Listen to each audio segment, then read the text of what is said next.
Good afternoon everyone. This is Dr. Lakshmi from SNH department. In our previous lectures, we have discussed several properties of eigenvalues and eigenvectors. Also, we have seen how the problems can be solved by using the properties of eigenvalues and eigenvectors.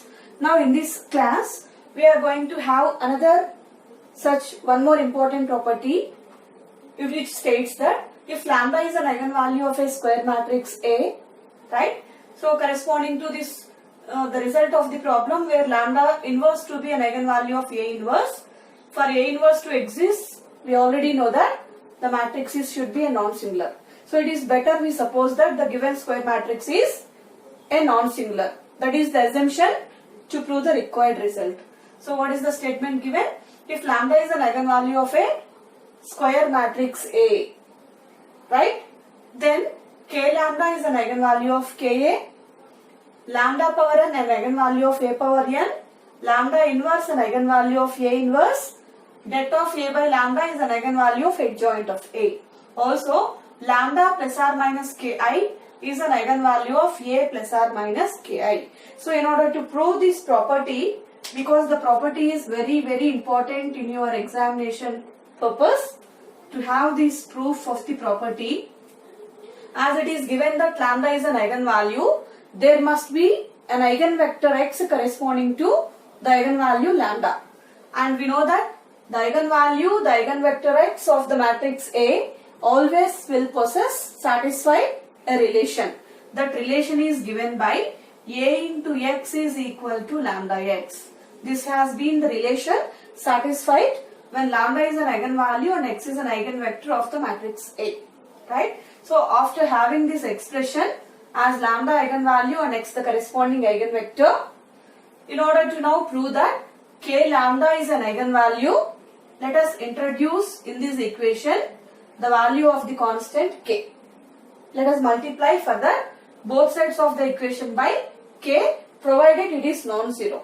So when we multiply both sides with the constant K, we get K into Ax is equal to K into lambda x, which can also be written as Ka into x is equal to K lambda into x, and which implies that K lambda is an eigenvalue of the matrix K into A.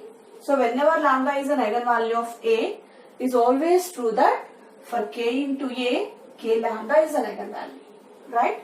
Similarly, to prove that lambda power n is an eigenvalue of A power n, again let us proceed with the same equality.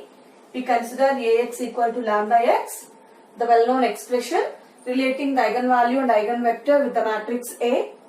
Because lambda power n has to be the eigenvalue of A power n, let us multiply both sides with lambda. So multiply both sides with lambda. Then what we get? On the left hand side, it is lambda into Ax is equal to lambda into lambda x, it is lambda square x. But already we know that this lambda of Ax, right? This lambda of Ax is equal to, can be written as A into lambda x, which is equal to lambda square x. But can also be written as A into lambda x can be replaced by Ax. So we have A into Ax is lambda square x, which implies that A square into x is equal to lambda square x.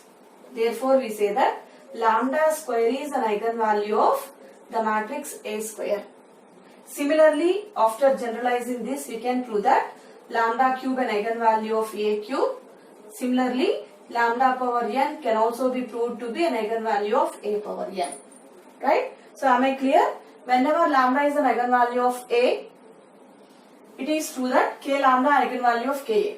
Similarly, it is also true that lambda square is an eigenvalue of A square, lambda cube an eigenvalue of A cube, and so on, and hence lambda power n is an eigenvalue of A power n. Now let us look at the proof of lambda inverse to be an eigenvalue of A inverse. Let us again consider the known expression relating lambda eigenvalue, eigenvector with the matrix A. Let us consider the expression A into x is equal to lambda x. Let us multiply on both sides here with A inverse. So it becomes A inverse of Ax equal to A inverse of lambda x. But A inverse of Ax is A inverse of A, which is I into x. But I into x is x. And on the right side we have lambda of the A inverse x, which gives us lambda of A inverse x, or otherwise we can say it is lambda inverse. When this lambda on the right side is taken to the left, it becomes 1 by lambda or lambda inverse.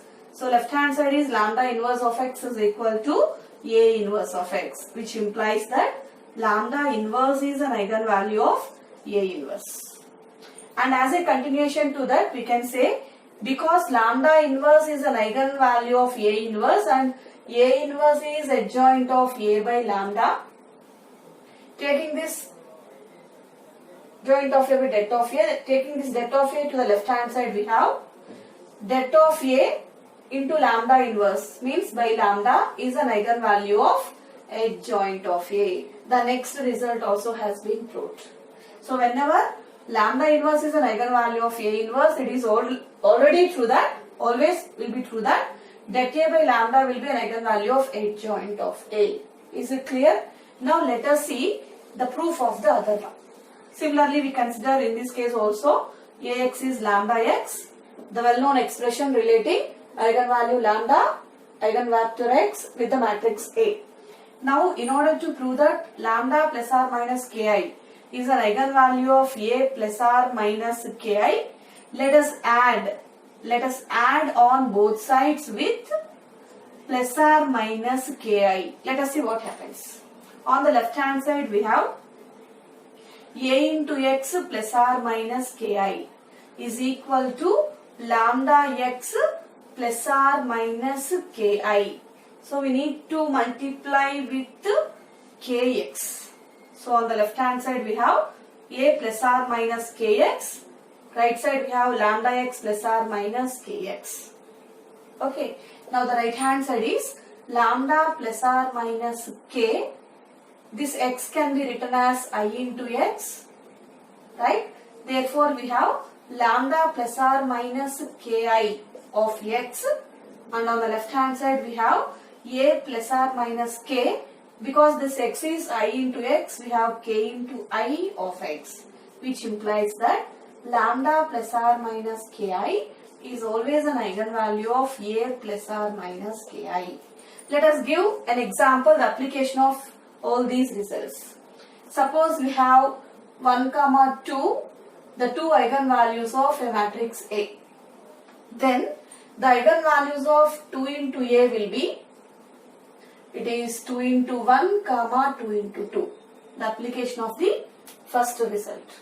Similarly, the eigenvalues of A square will be 1 square, 2 square. Application of the second rule.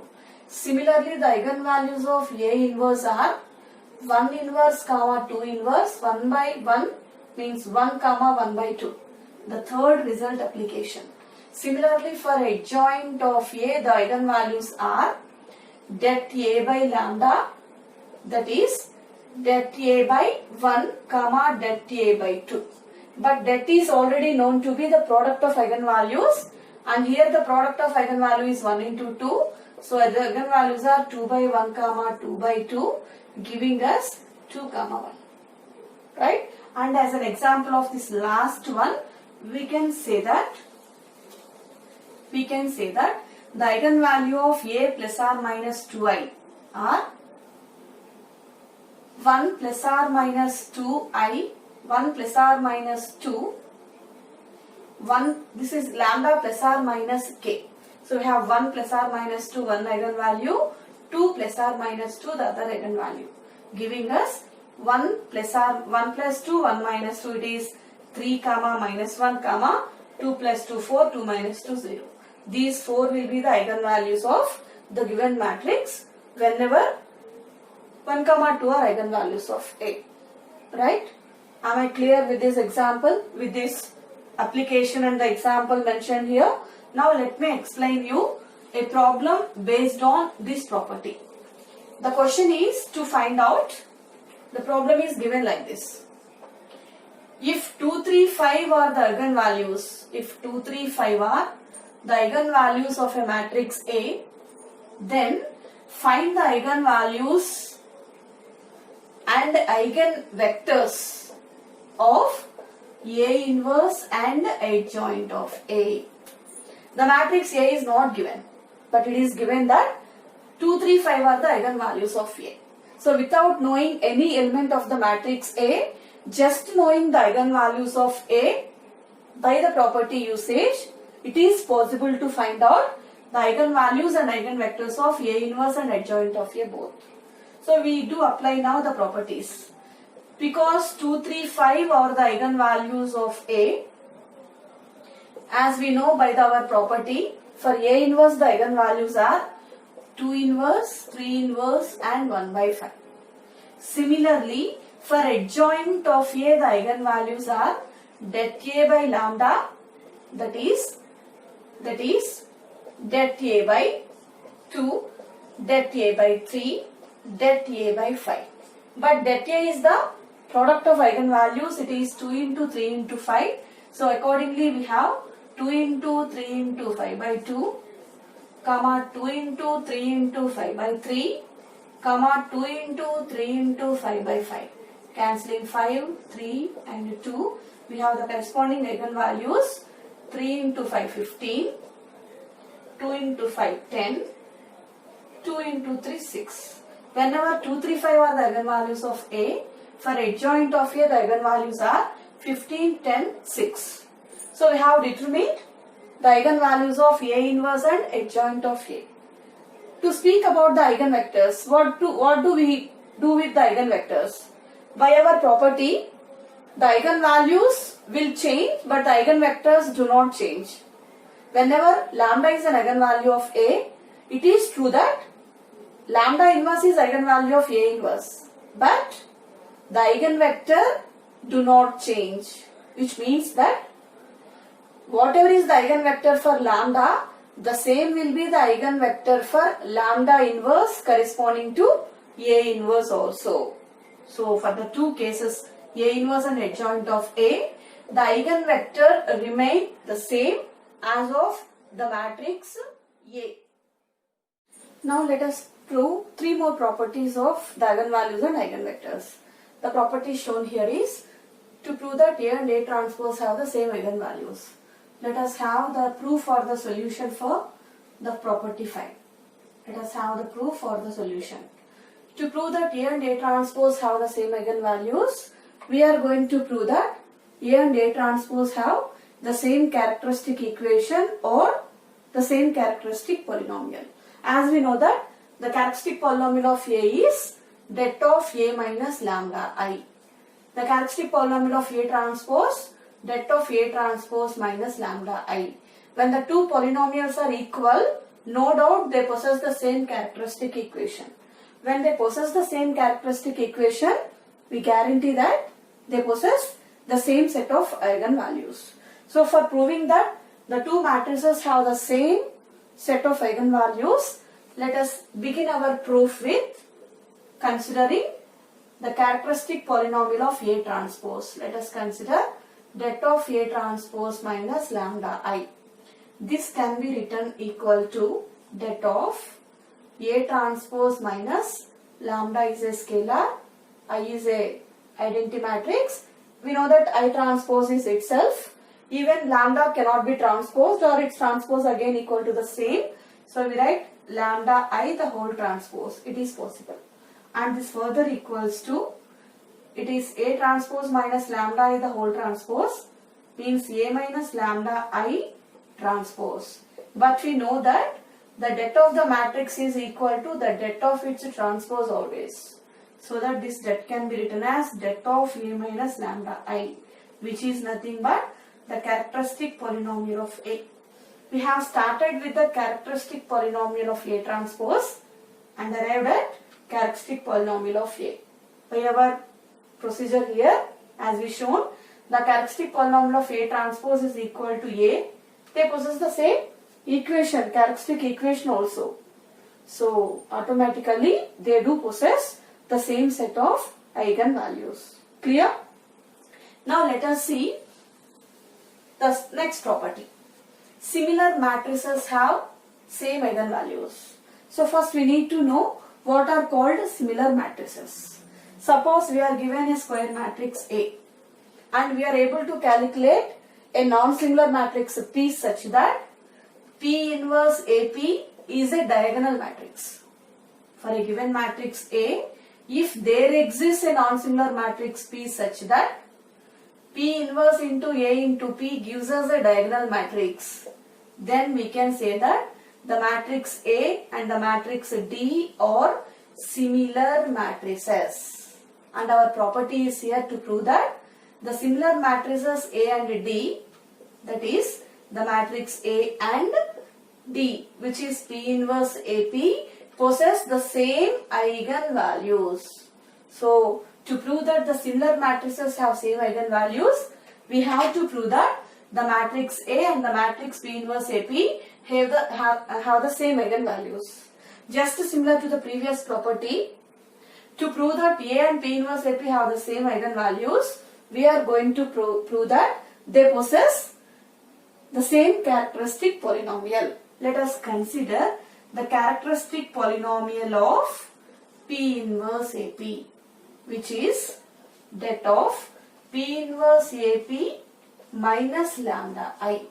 It can be written equal to P inverse AP minus this lambda I also can be written as lambda I into P inverse P, which further can be written as that of P inverse AP minus P inverse of lambda I into P, which further can be written P inverse of A minus lambda I into P, which further equals to that of P inverse into P into that of A minus lambda I, which equals to that of A minus lambda I, the characteristic polynomial of A.